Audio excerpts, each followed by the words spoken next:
So welcome back to the channel. I got something exciting to show you today, and we're going to talk about stuck fermentation, which happens to the pros too. So I want to show you what I did to fix it, some of the solutions, some of the workarounds. So let's get right into this video. You just move, baby. Move any way you need. How do you do it, darling? Got me on my knees. Look at this. I got a special wine that I'm making, but you can't see it for about 2 more weeks. I want to get a smell of this. Oh my gosh. You gotta wait and see the next video. So welcome back to the channel. I got something exciting to show you today and talk about stuck fermentation. But look, I got a wine here that so many of you have asked for. You gotta stay tuned. Make sure you're clicking that like and subscribe button so you can see this special wine that I'm preparing for all of you. So many of you have asked for it, and it's coming. So I get a lot of comments out there, and one of them is on this, stuck fermentation. I can't get my wine to ferment. I'm giving you some tips and tricks today to show you how to kickstart that back up and get fermentation going. It took me a while on this wine, as you're going to see in this part of the video, of all the different things that I've tested, but the bottom line is don't give up so easy. So what is a stuck fermentation? Well, a stuck fermentation means that it started to bubble, and then maybe it stopped after a day or so for some odd reason. Or the fermentation just didn't get going, which is what happened to this batch of wine. So that's why I'm doing this video, to show you what I did to fix it. When you get a stuck fermentation, there's a couple things you can try. So don't give up on your batch quite yet. So there's a couple causes for a stuck fermentation, and number one you gotta look at would be the temperature you're fermenting your wine at. If you know, you've seen my videos, I love Red Star champagne yeast. I use it for every wine. I never switch because it's that dependable. But if you look at the back of the wine package here, you can see fermentation, they want it between 68 and 90 degrees. I don't keep my heat at 68. Just ask my wife. Laura, what's the temperature at? My wine's not fermenting. 65. What? So yes, make sure you're checking your thermostat or where you're fermenting this wine. If it's in a basement, a cool basement, that's probably not going to be warm enough to get this going the way you want. Turn the heat up to 68. Temperature is critical in winemaking in the fermentation process. The next thing you want to do is check your yeast.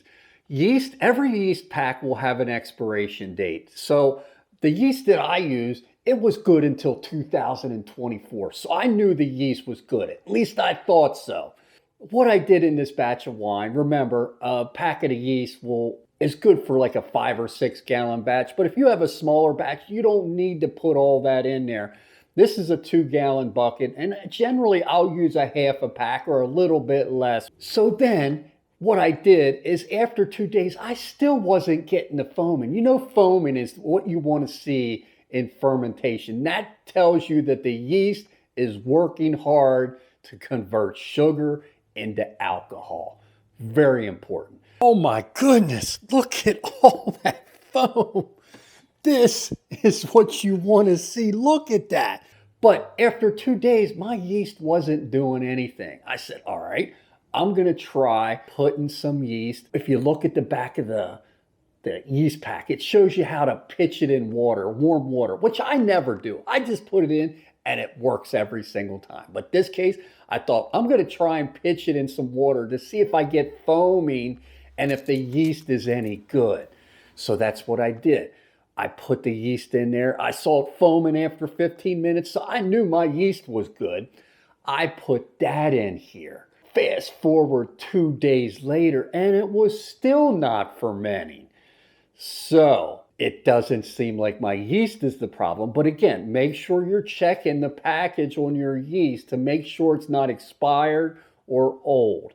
And also, while we're on that topic, any yeast that you have, make sure you're storing it in a refrigerator because the cool temperatures will make it last a long time. So now, also in this yeast, I added juice. So when you're adding juice, you want to make sure it doesn't have sulfites and sulfates in it. That is critical when you're making wine from juice because the sulfites and sulfates will just kill any yeast that's added to your wine. Now, in this case, for this special wine that I can't wait to show you, I checked that. I added the juice and it said there was no sulfites, sulfates in it. Great. So I added it to kick this wine up a notch. But now I'm going back wondering, is that the cause of it? That it may have had these additives in there and it just wasn't on the package.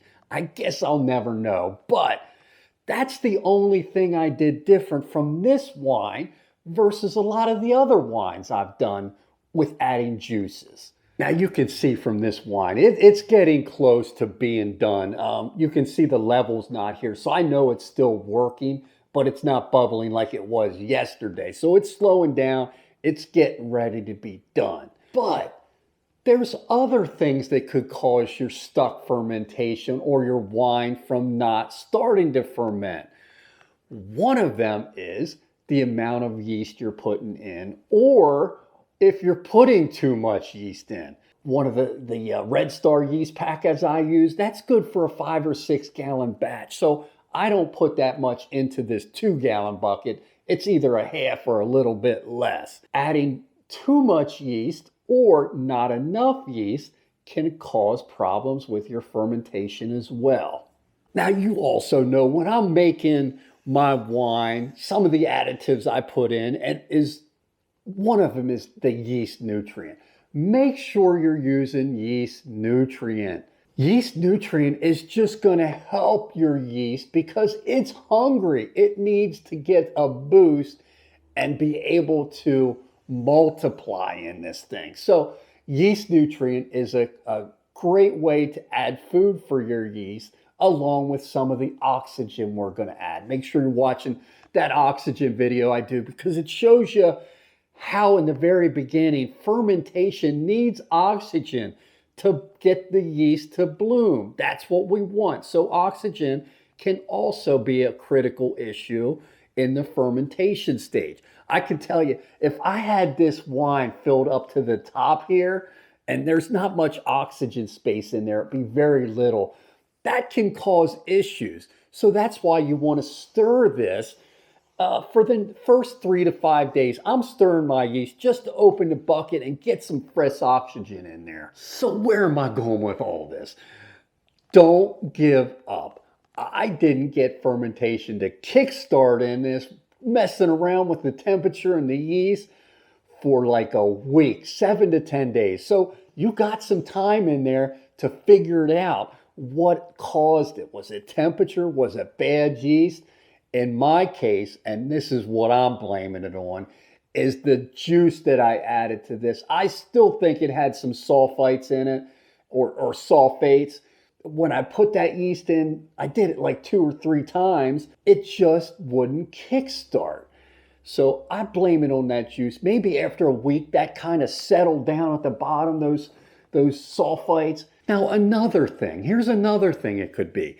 I have no trust in this 2-gallon bucket because I've fermented wine in here and I've never seen my bubbler go.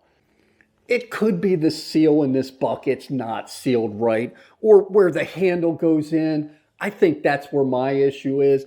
Oxygen's escaping out there. Make sure you're checking your equipment. Up here where the airlock is sealed, make sure you have a little grommet like this one if you can see it. That you want to make sure that this is very tight, good seal.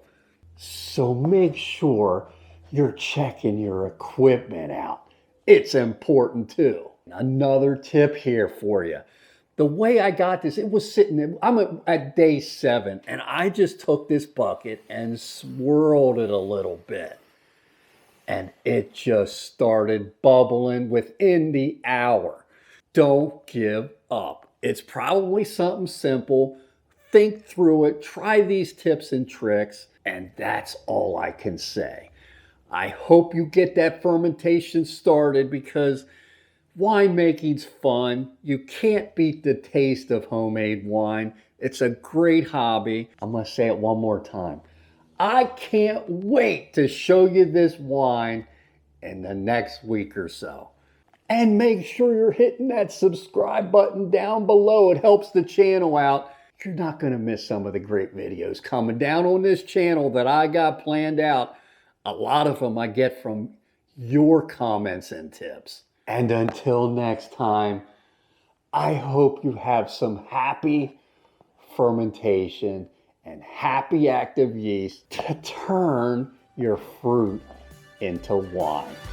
Talk to you next time.